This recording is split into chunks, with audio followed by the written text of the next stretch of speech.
ఈసారి మీ పార్టీని farm house లో ప్లాన్ చేయాలనుకుంటే వెంటనే డోసే యాప్ ని డౌన్లోడ్ చేసుకుని బుక్ చేసుకోండి. మేడం యాక్చువల్ ఏంటంటే మా వైఫ్ ఇంట్లో నుంచి అసలు ఎందుకు పోయిందో కూడా తెలియదు, చెప్పా చేయకుండా అసలు ఇంట్లోకి వెళ్ళిపోయింది. అది చెప్పడానికి నాకు చిరాకు వస్తుంది మేడం. ఇటు చూసి మాట్లాడు, ఎవరో తెలియని చూసినట్టు ఏంది అది? తాగు పర్లేదు ఏం అవ్వదు అని బ్రీజర్ పెట్టించారు. రూమ్ అంతా డెకరేషన్ అంతా చేసి కళ్ళకి గంతలు కట్టారు. తన హ్యాండ్ కొరికాను అనమాట. తనకి టిఫిన్ వడ్డిస్తుంటుంటే తన హ్యాండ్కి లేదు.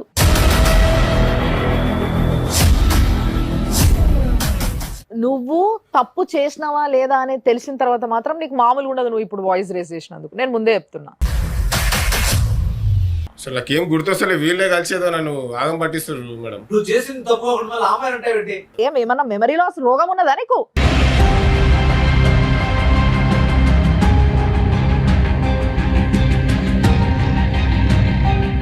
తాగిన మత్తులో ఏమో జర అట్లా. తాగిన మత్తులో నీ రూమ్ తెలుస్తలేదు, నీ పెళ్ళాం తెలుస్తలేదు, ఏం తెలుస్తలేదా నీకు?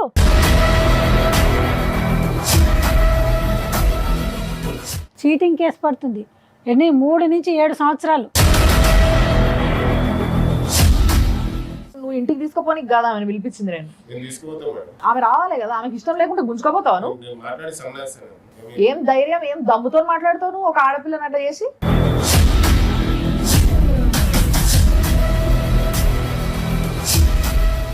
నమస్తే. మామూలుగా ఇవాళ ఉన్నట్టు రేపు, రేపు ఉన్నట్టు ఎల్లుండి మనిషి జీవితంలో అట్లుండనే ఉండదు. రకరకాలుగా మనుషులు మారాల్సి వచ్చి మారుతుంటారు. కొంతమంది కావాలని ఎదురుగా వాళ్ళని ఇబ్బంది పెట్టడానికి మారుతూ ఉంటారు. ఇట్లాంటివి ప్రతిరోజు ప్రతి ఒక్కరి జీవితంలో ఇలాంటి సమస్యలు ఎదుర్కొంటూనే ఉంటారు. ఈ రోజు సమస్య చెప్పుకునేటందుకు ఒక వ్యక్తి వచ్చిండ్రు. ఈ సమస్య పైన ఎలాంటి పరిష్కారం అయితే కరెక్ట్ అనే విషయాన్ని చాలా మంచిగా ఆలోచించి ఏదైతే కరెక్ట్, ఎవరికి అన్యాయం జరగకుండా చూసుకునే బాధ్యత మేము ఇక్కడ ఇద్దరి మీద పెట్టినాం అనమాట. ఆ ఇద్దరు గెస్ట్లు నా పక్కన ఉన్నారు. అనురాధమ్మ గారు ఉన్నారు, advocate and family counsellor. At the same time ఇక్కడ మన నాగిరెడ్డి సార్ ఉన్నారు. సార్ నమస్తే. అమ్మ నమస్తే. సో మరి సమస్య చెప్పుకోవడానికి వచ్చిన వ్యక్తి ఎవరు, ఆయన సమస్య ఏంది, అసలు ఏం జరుగుతుంది, ఈ ముచ్చట ఇప్పుడు చూద్దాం మనం. రండి సార్, కూర్చోండి. నమస్తే. మీ పేరు? అసలు మీరు ఏం చదువుకున్నారు ఒకసారి చెప్పండి, అందుకు అడుగుతున్నా ఈ ప్రశ్న. మేడం ఇప్పుడు నాది స్టడీ అయిపోయింది, నేను చెన్నైలో ఐటీలో జాబ్ చేస్తున్నాను మేడం. మీ సమస్య ఏంది? మేడం యాక్చువల్ ఏంటంటే మా వైఫ్ ఇంట్లో నుంచి అసలు ఎందుకు పోయిందో కూడా తెలియదు, చెప్పా చేయకుండా అసలు ఇంట్లోకి వెళ్ళిపోయింది. పోలీస్ కంప్లైంట్ ఇస్తే అసలు నేనేదో చేసిన అనుకుని మళ్ళీ ఇబ్బందులు పెడతారేమో అని చెప్పి. సో మీ చుట్టుపక్కల అంతా మీరు ఎంక్వైరీ చేశారా? అదే అంతా ఎంక్వైరీ చేశాను మేడం. అసలు ఎందుకు పోయిందో కూడా తెలియదు మేడం. మేము అందరం కలిసి, మేము మా ఇంటి ఎదురుగుండే వాళ్ళు, ఆయన కూడా ఒక ఐటీ ఎంప్లాయీ, వాళ్ళ ఫ్యామిలీ మా ఫ్యామిలీ అందరం కలిసి గోవా వెళ్ళాం. అక్కడ అంతా బాగానే జరిగింది. అసలు తర్వాత చెప్పా చేయకుండా ఎందుకు వెళ్ళిపోయిందో కూడా ఇంతవరకు తెలియదు మేడం. అక్కడ నుంచి వెళ్ళిపోయిందా, గోవా నుంచి వెళ్ళిపోయిందా ఎక్కడికన్నా? గోవాకి వెళ్ళేసి మళ్ళీ ఇక్కడ ఇంటికి వచ్చాం మేడం. ఇంటికి వచ్చిన తర్వాత వెళ్ళిపోయింది. అసలు నేను ఆఫీస్కి పోయి వచ్చేలోపు అసలు ఇంట్లో లేదు. అక్కడ ఏమైనా గొడవ జరిగిందా గోవాలో? గొడవ ఏం లేదు మేడం, అంతా హ్యాపీగానే ఉన్నాం. వాళ్ళ ఎదురుగా ఫ్రెండ్స్ వాళ్ళని అడిగినరా, చూసినరా, ఏంది ఏం కథ ఎవరినన్నా? అడిగాం మేడం. అసలు ఎవరు కూడా మాకు తెలియదు అని చెప్తున్నారు. అసలు ఎవరు చూడలేదు మీ వైఫ్ ని? ఎవరు చూడలేదు. తను కూడా నాకు ఫోన్ కానీ దేనికి అసలు రెస్పాన్స్ ఇవ్వట్లేదు. అసలు ఏంది జరిగింది చెప్తే నాకు ఏమైనా అర్థమవుతుంది కానీ ఏం చెప్ప చేయకుండా వెళ్ళిపోయింది. ముందుకు ఒక్క ప్రశ్న అండి, మీ ఇద్దరు సాఫ్ట్వేర్ చేస్తారండి? తన హౌస్ వైఫా? తన హౌస్ వైఫ్. అరేంజ్డ్ మ్యారేజా, లవ్ మ్యారేజా? Love marriage sir. Love marriage. ఎంతకాలం లవ్ చేసుకుని ఉంటారు? అంటే మేము ఒక 2 years sir. Okay. So marriage ఎంతకాలం అయింది? 1 year అయింది సార్. 1 year యానివర్సరీకి గోవా వెళ్ళడం జరిగింది. దాని తర్వాతనే ఈ పరిణామం జరిగింది. ఫోన్ ద్వారా, మెయిల్స్ ద్వారా ఏమైనా అమ్మాయిని ట్రేస్ అవుట్ చేయడానికి ప్రయత్నం చేశారా? మేడం అసలు ఫోన్లు చేస్తూనే ఉన్నాను మేడం, కంటిన్యూ ఫోన్లు అన్ని చేస్తున్నాను కానీ ఒక్క ఫోన్ కూడా తను అసలు రెస్పాన్స్. ఆ నెంబర్ యూజ్ చేస్తుంది అమ్మాయి? యూజ్ చేస్తుంది, రింగ్ అవుతుంది, బట్ తను రెస్పాన్స్. అంటే ఒకటి షూర్, ఆ అమ్మాయి ఉంది కానీ మీతో కాంటాక్ట్ లో లేదు. అవును మేడం. కాల్ చేస్తే అమ్మాయి మాట్లాడింది. అంటే ఆమె ఏంది అంటే మా హస్బెండ్ వస్తాడా ఇవన్నీ అడిగింది. అంటే వస్తాడు, నువ్వు రా అంటే రానన్నది మొదలు. మీ ఆయన నీ కోసం ఎత్తుకుంటా మా దగ్గరకు వచ్చిండు, నువ్వు ఎందుకు వెళ్ళిపోయినావో కూడా ఆయన క్లారిటీ లేదట, అదన్నా చెప్పిపోదుదా అని నేను పిలిస్తే అమ్మాయి వచ్చింది. దా అపర్ణ. నమస్తే అండి. నమస్తే సార్.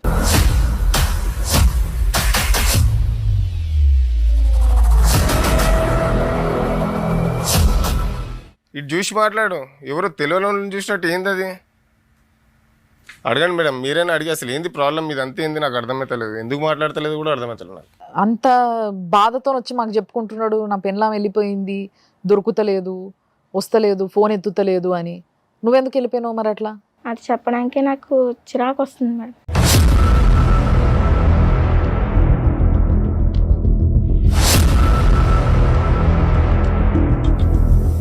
అంత చిరాకు వచ్చే పని ఏం చేసినావు అబ్బా నువ్వు? అదే మేడం నాకే అర్థమవుతలేదు. అలా సడన్గా నువ్వు వెళ్ళిపోతే ఆయన పరిస్థితి ఏంటి? ఆయన ఫ్రెండ్స్ దగ్గర, చుట్టాల దగ్గర ఆయన ఎలా మొహం చూపించుకుంటారమ్మా? సడన్గా వెళ్ళిపోయినావు అని చెప్పేసి ఆయన చాలా ఫికర్ పెట్టుకొని మా దగ్గరకు వచ్చిండు, కానీ ఆయనకు చెప్పకుండా వెళ్ళిపోయినావు. ఇంతకు ఎక్కడ పోయినావు? నేను అరుణాచలం వెళ్ళిపోయినా. అరుణాచలం వెళ్ళిపోయినావు? అరుణాచలం. ఎవరితో కలిసి ఉంటున్నావు? నార్మల్ సింగిల్గానే అక్కడ ఉంటున్నాను, అందరితో కలిసి. అక్కడ ఫ్రెండ్స్ అయ్యారు. ఎందుకు? మీ తల్లిదండ్రులు ఎవరు మంచిగా చూసుకోరా? ఉన్నారా లేరా? ఏంది అసలు? ఉన్నారండి. చూస్తారా? చూడరు. అంటే లవ్ మ్యారేజ్ చేసుకున్నాం కదా, మా పరువు తీసేస్తావు అనేసి రానియరు. ఫోన్ చేసినావు నువ్వు వాళ్ళకి? చేశాను. చేస్తే ఇప్పుడు ఎందుకు ఫోన్ చేసావు, మాకేం ఫోన్లు చేయకు, ఏం చేయకు, నీకు నాకు సంబంధం లేదు అనేసి ఫోన్ కట్ చేస్తారు. ప్రేమించి పెళ్లి చూసుకుని వెళ్ళిపోతే ఏ తల్లిదండ్రులు ఎలా రియాక్ట్ అవుతారు మేడం? అంటే మనం సాధారణంగా ఆలోచిద్దాం.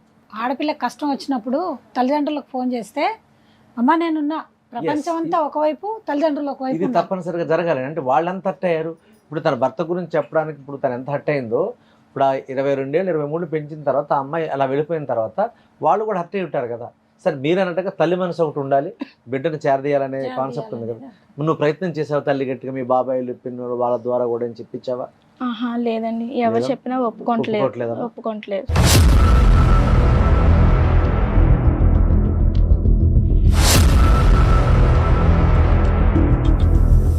మరి ఇప్పుడు ఏ తల్లిదండ్రులు అయినా ఎంతో హర్ట్ అయితే తప్పితేనే మాట్లాడుకుంటూ ఉంటారు, లేకుంటే సొంత కూతురుతో మాట్లాడుకుంటా ఎన్ని రోజులని ఉంటారు? అట్లీస్ట్ పెళ్ళయి ఇప్పుడు మీకు సంవత్సరం అయిపోయింది అంటున్నారు కదా, సంవత్సరం తర్వాత అయినా మాట్లాడాలి. కానీ మాట్లాడతలేరు అని అంటే పాపం వాళ్ళు ఎంతో ప్రేమగా పెంచుకొని ఉంటారు, హర్ట్ అయి ఉంటారు.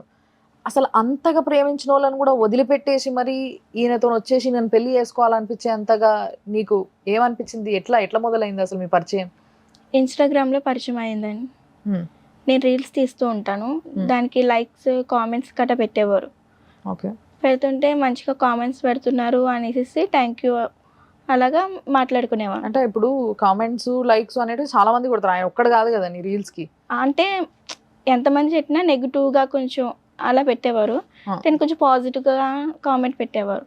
ఓకే. పెడితే సరే లైక్ కొట్టారు, అన్నీ చేశారు. తర్వాత పర్సనల్ నెంబర్ ఇచ్చుకోవడం, మామూలు మాట్లాడుకోవడం, లవ్ అది స్టార్ట్ అయింది. ఇన్స్టాగ్రామ్ లో కలుసుకున్న తర్వాత నంబర్లు మార్చుకున్నా కలిసిరా బయట? కలిసాం.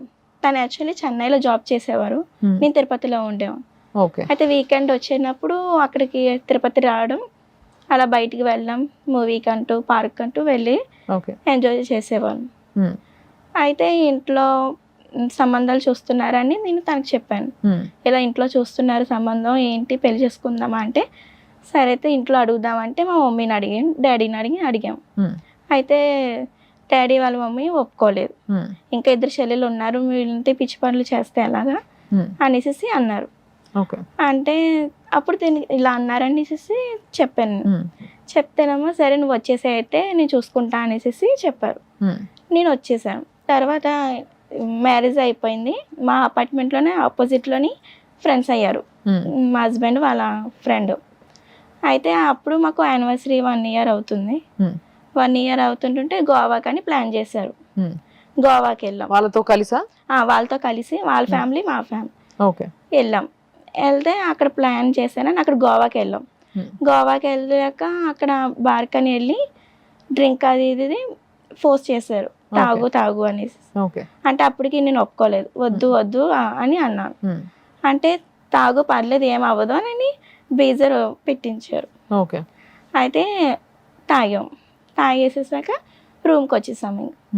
రూమ్కి వచ్చేసాక రూమ్ అంతా డెకరేషన్ అంతా చేసి బాగానే ఉంది. అయితే అన్నారు కొంచెం డిఫరెంట్గా ప్లాన్ చేద్దాము, ఎప్పుడు ఉన్నట్టు కాకుండా డిఫరెంట్గా ప్లాన్ చేద్దాము అని అన్నారు. అంటే సరే ఇంట్రెస్ట్గా ఉంది కదా, సరే డిఫరెంట్గా చేద్దాం అనేసి కళ్ళకి గంటలు కట్టారు. గంటలు కట్టి అలాగా ప్లాన్ చేశారు. చేస్తే ఆ ఫీలింగ్లో తన హ్యాండ్ కొరికాను అనమాట. కొరికితే అప్పటికి అయిపోయింది. మార్నింగ్ అయ్యేసరికి తనకి టిఫిన్ వడ్డిస్తుంటుంటే తన హ్యాండ్కి లేదు, డాట్ అనేది లేదు, కొరికిన మరక లేదు. మార్క్ లేదు.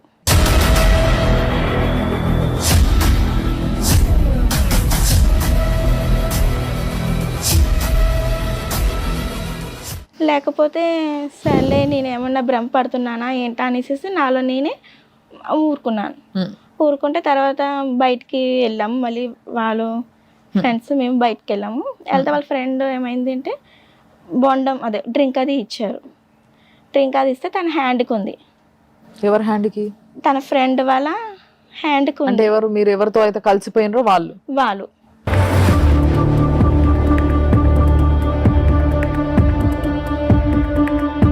ఇంకా నేను షాక్. ఇంకా ఏంటి ఇలా అయింది, ఏంటి మా హస్బెండ్ ఎంత మోసం చేస్తాడో, నన్ను ఎంత చీట్ చేశాడా అనేసి ఇంకా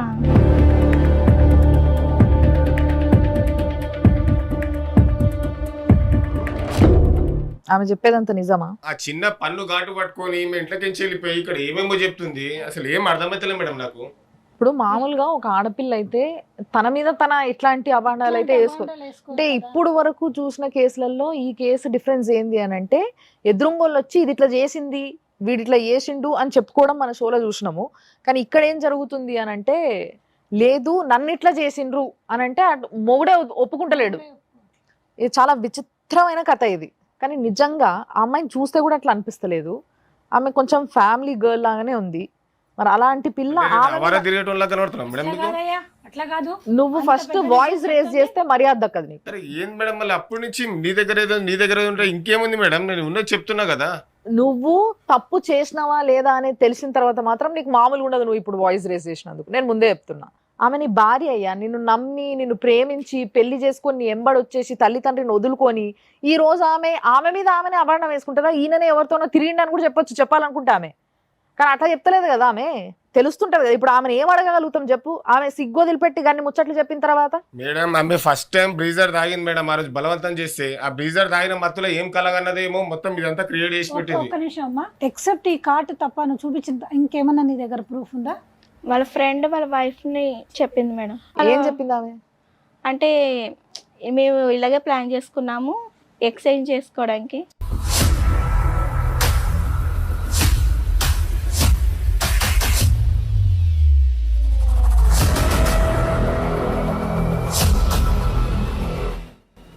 ఎందుకన్నా ప్రూఫ్ ఇంకేం కావాలి మేడం? ప్లాన్ చేసుకునే వాళ్ళే చెప్పారు కదా. కిందకెంత చూస్తావు? ఈ నేల సూపులు ఎందుకు ఇంకా చేయాల్సిందంత చేసి? నీకు అసలు ఎంత ధైర్యం? అసలు ఇంత కథ పట్టించింది కాకుండా మళ్ళీ ఉల్టా చాలా అమాయకుల్లాగా మన దగ్గరకు ఆయన్నే వచ్చిండు, మనని కన్సల్ట్ అయింది ఆయన్నే. ఎందుకంటే ఇది ముందస్తు జాగ్రత్తలు. ఇక్కడ చూసిండ్రా మేడం, పోలీస్ స్టేషన్ కి పోంది కూడా ఎందుకే అన్నట్టు బేసిక్ గా. ముందస్తు ఎందుకంటే అక్కడ అడిగే తీరులో అడుగుతారు కనుక అక్కడికి నువ్వు వెళ్లకుండా ఇక్కడ మేము బయోమీడియాగా మేము మాట్లాడి ఇదేదో సర్దిపుచ్చుతామేమో అని అనుకుని వచ్చారు కదా మీరు ఇక్కడికి. అంటే అక్కడ అమ్మాయితో ఈ ఒక్క రాత్రికే తర్వాత నా పెళ్ళామే అనేసి మాట్లాడుకున్నావా? సరే నువ్వు ఒకళ్ళ దగ్గరికి పోయినావు, ఆమెకి ఇష్టం నీకు ఇష్టం, మీరు ఎటన్నా సావండి. ఆ పిల్లేమో న్యాయం చేసిందా నీకు? కళ్ళకు గంతలు కట్టి చిన్న పిల్లని చేసినట్టు చేసేసి అట్లా అంత అరాచకంగా సైలెంట్ ఉంటున్నావు అంటే తప్పు ఒప్పుకుంటున్నావు. నిజమే ఇదంతా? ఏం లేదు మేడం, అసలు నాకు ఏం గుర్తొస్తలే మేడం. ఆ రోజు నేను కూడా డ్రింక్ చేసి ఓహో, నీ గుర్తు లేకుండానే ఎవరి దగ్గర ఉంటున్నావో కూడా నీకు తెలియకుండా పోతుందా? తన భర్త వేరే అమ్మాయితో తిరుగుతున్నాడు, వేరే అమ్మాయితో అక్రమ సంబంధం ఉంది అంటేనే తట్టుకోలేని భార్య ఆమె ఎంతో ప్రేమించి నీ దగ్గరకు వస్తే ఆమెకు తెలియకుండా ఆమె శరీరాన్ని ఇంకొకరి దగ్గర తాకెట్టు పెట్టి నువ్వు ఇంకొకరి దగ్గర పోయి అన్నావంటే బా ఏమిద్ది మాకు నీది అసలు నిజంగా.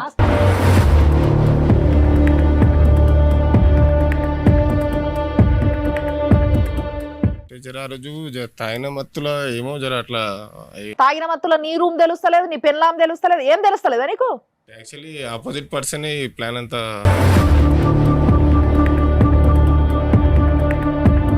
ఆ రోజు ఎప్పుడు రెగ్యులర్ గా తీసుకోండి సార్. మీ ముగ్గురు కలిసి పథకం ప్రకారం చేసిన పని ఇది.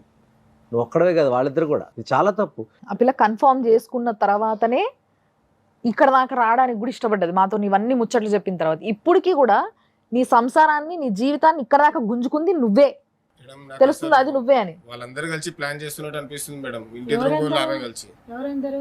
ఆ ఇంటి మీరు ప్లాన్ ఎదురుగోళ్ళు చేశారు ఆమె కలిసి నా మీద ప్లాన్ చేస్తున్నట్టు మీరు అనిపిస్తుంది. ప్లాన్ చేశారు, మీరు ప్లాన్ చేసి నన్ను ఇలా చేశారు. నాకు తెలిసి ఈమెకి ఆ ఇంటి ఎదురుగోళ్ళకి ఏదో ఉన్నట్టుంది అనిపిస్తుంది మేడం.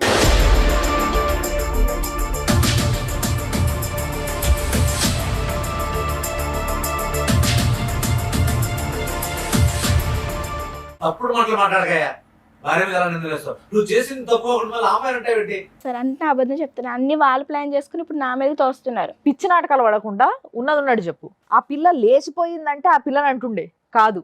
పోనీ ఈ పిల్ల పోయిన తర్వాత ఆ ఎదురుగోడు పోయిందంటే ఆ పిల్లనే అంటుండే, అది కాదు. ఆ పిల్ల పోనీ ఆ పిల్ల వచ్చి మమ్మల్ని కన్సల్ట్ అయిందంటే అట్లయినా అంటుండే, అది కాదు. ఇదంతా పిచ్చి నాటకాలు పడుతున్నది నువ్వు. అసలు నాకేం గుర్తొస్తలే, వీళ్ళే కలిసేదో నన్ను ఆగం పట్టిస్తారు మేడం. ఈ మెంటాలిటీ ఎక్కడి నుంచి వస్తుంది అంటారు సార్ ఇట్లాంటి ఆలోచనలు వీళ్ళకి? ఇది ఒక పెద్ద సైకాలజికల్ డిజార్డర్ అండి. ఇప్పుడు వెరైటీ ఆఫ్ ఫుడ్ అంటాం కదండి, variety of sir, dresses. Food అంటే గుర్తొచ్చింది సార్. ఆ. మేము గోవాలో ఫుడ్ డిన్నర్ తినేటప్పుడు కూడా ఈమె కూల్ డ్రింక్ బాటిల్లోకించి సగం తీసుకొని ఆయన గ్లాస్లో పోసింది.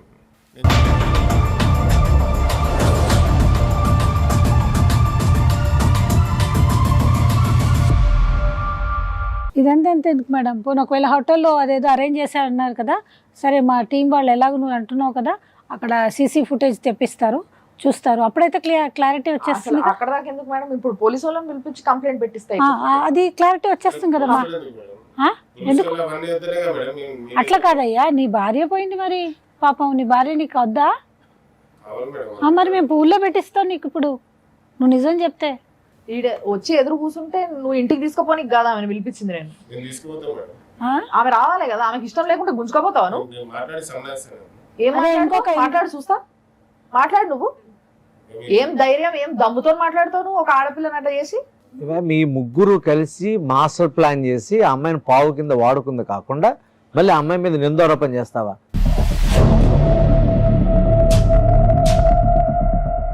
వాళ్ళు ఏదో ప్లాన్ చేసుకున్నారని ఇప్పుడు అంటూ నువ్వు ఇరుక్కుంటే మాత్రం అయిపోయి అన్ని ముచ్చట్లు ఇష్టం వచ్చినట్టు దిప్పేస్తావు అన్నట్టు, అంతేనా? పోనీ మరి నువ్వు చెప్పినప్పుడే, ఆయన చెప్పినప్పుడే మనతో కన్సల్ట్ అయినప్పుడే చెప్పాలి కదా మేడం, నా భార్యతో ఈ ప్రాబ్లం ఉంది, నా భార్య నన్ను నెగ్లెక్ట్ చేసింది, లేకపోతే నన్ను మంచిగా చూసుకునేది కాదు, ఎదురుగోళ్ళ పైన ఎక్కువ మోజుండే, ఇవన్నీ చెప్పాలి. ఇవన్నీ చెప్పలేదు ఆయన. ఇప్పుడు జర గుర్తొస్తుంది మేడం. ఏమన్నా మెమరీ లాస్ రోగం ఉన్నదా నీకు?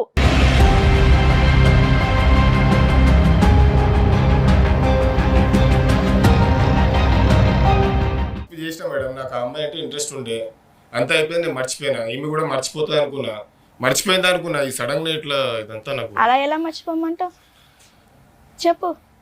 ఎంత నమ్మినా నిన్ను, ఎంత ప్రేమించాను నిన్ను. ప్లీజ్, తప్పైపోయింది, వదిలేసే. అది ఏంటి తప్పు? చిన్న తప్ప అదేమన్నా? సరే ఇంకోసారి ఇట్లా కాదులేదు ఇంకోసారా? మేడం, అంటే తప్పైపోయిందని ఇంకోసారి చెప్తున్నా చేస్తావా? జీవితాంతం ఇప్పుడు ఆమెకి అది గుర్తుకొస్తే ఆమె ఎట్లా బతుకుతుంది చెప్పు? ఆమెకి అది ఎంత మనోవేదన అందిస్తుంది తెలుసా నీకు? అందుకే అదంతా ఒక కలలాగా మర్చిపోమంటున్నాం. నీకేమో ఆ రోజు రాత్రి ఎంజాయ్ చేసినావు నువ్వు నీకు కావాల్సిన వాళ్ళతో. ఇప్పుడు ఆమెకి అది తెలిసి ఆమె ఎంత హింస పడుతుండొచ్చు లోపల లోపల. గింత కమిట్మెంట్ లేకుండా ఎందుకు పెళ్లి చేసుకున్నావా నువ్వు ప్రేమించి? మరి ఇంకా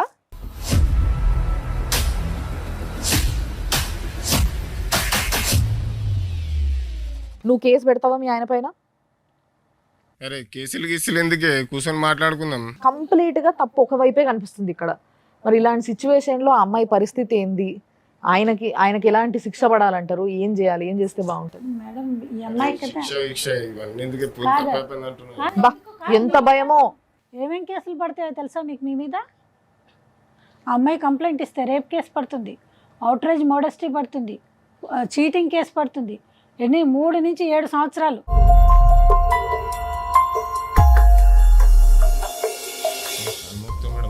వద్దు మేడం, తను చూస్తుంటే నాకు చిరాకు వస్తుంది మేడం. ప్లీజ్ వెళ్ళిపోమని చెప్పండి. వద్దు. చెప్పురు మేడం. నీ పిల్లం నీ మాట వినే స్టేజ్ లో లేదు, నువ్వు అట్లా చేసుకున్నావు నీ చేతిలో.